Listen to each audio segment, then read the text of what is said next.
Hello YouTube, I'm Vince White. I'm an employment attorney, and on this channel we answer publicly posted questions from YouTube users getting folks the answers they need from an employment attorney. So no video uploaded this morning at 9:30. I mean, no video played, no video released at 9:30. And that is very annoying because I created actually 4 additional videos that I had in the queue. And I created them and then I left New Hampshire. And I guess something happened, like they didn't upload. I don't know what happened. So they're like, all 3 or 4 of them are partially uploaded on the back end here. And so they just didn't go live, and then no video played at 9:30. So here we are, creating a video. If you're new to the channel, I'm an employment attorney. I answer publicly posted questions from YouTube users getting folks the answers they need from an employment attorney. We have a question here from YouTube user Alma Kelly, and Alma Kelly asks us, should I wait for right to sue letter to ask my attorney to send a demand letter, or should I wait for the EEOC to make a determination to ask my attorney to send a demand letter? Okay, so I have a couple videos on this specific question. I can tell you what we do. Like, I'm not going to tell you, I'm not in the business of telling you that your attorney is doing something wrong. I don't know your case. I don't know your situation. I don't know your attorney. I'm not saying your attorney's making mistakes. But you're asking me a question, and I can tell you what I do. So, as long as the case is timely, under all the statute of limitations, excuse me, I suggest opening with a demand letter. Almost always. Right? And part of this is, even if you're not really that open to settlement, the demand letter is important. It sets the tone, puts in a discovery freeze so they can't destroy or edit documentation tied to your case, right? But it also, if it starts a negotiation, you will learn things, right? If you start a negotiation and the employer's like, yeah, oh yeah, $500,000, let's do it. Okay, so like clearly, whatever evidence they're seeing on their end looks really bad. You now know a lot about how they view this case, right? So even if you're not interested in that $500,000 at all, you still derive value by putting in that letter of demand, right? You put them on notice that they can't destroy or edit documentation. So from this point forward,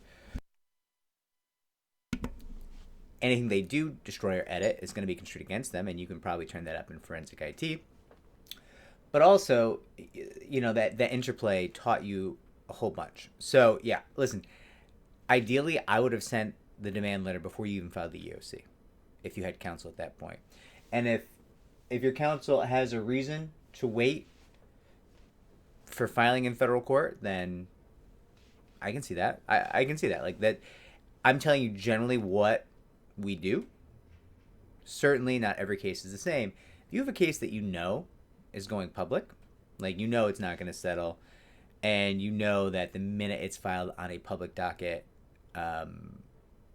every agency, news agency, gossip agency, whatever it is, in the country is going to pick it up. I mean, you might make a choice, depending on what's good for your client, to just go ahead and file on the federal docket, right? The federal court docket, which is public, right? And that surprise factor, that rapid escalation from EEOC to every national news agency can really hit, can really, you know, leave a mark, right? Like that's the reality. Like, so I'm not saying your attorney's doing anything wrong. Just saying, have a conversation with your attorney. Hey, why are we doing this? What's the logic? What's the strategy? What's the move? What's the play? Why? Right? And that's a valuable conversation to have with your attorney routinely. Right? Like I have clients who like, let's go public right now. I'm like, well, no, that's not a good idea for a couple different reasons. One, you actually very much want a settlement, and part of what creates the value of your settlement is the ability to sell your silence, right? Like the employer might want to pay you a sizable premium for confidentiality, depending on where you are, what jurisdiction you're in. And just remember that the laws in New York and New Jersey are completely fake. Like, you can still sell confidentiality in workplace discrimination, workplace sexual harassment cases in those two states. California is a slightly different issue. We can talk about Washington, right? There's different laws in different states, but a lot of the laws that make confidentiality clauses in settlement agreements illegal are what we might call bullshit, right? Like, they're apparently drafted in a way to be completely ineffective.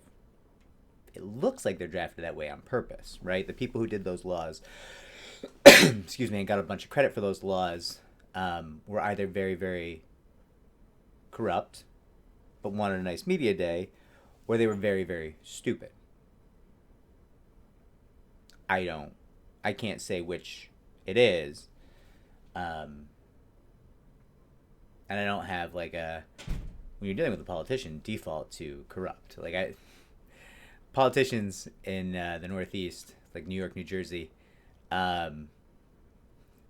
it's generally difficult to tell if they're corrupt or stupid. So,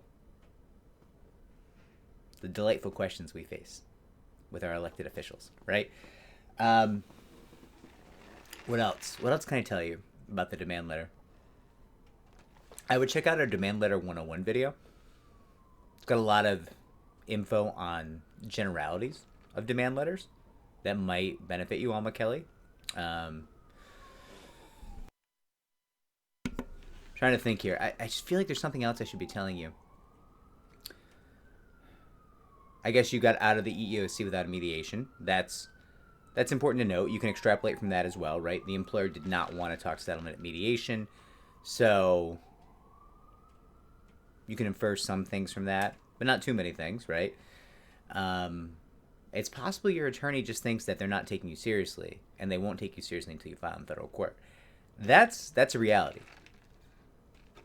I have to drink Starbucks today. It's super sad. Like, it's like coffee water. It's really,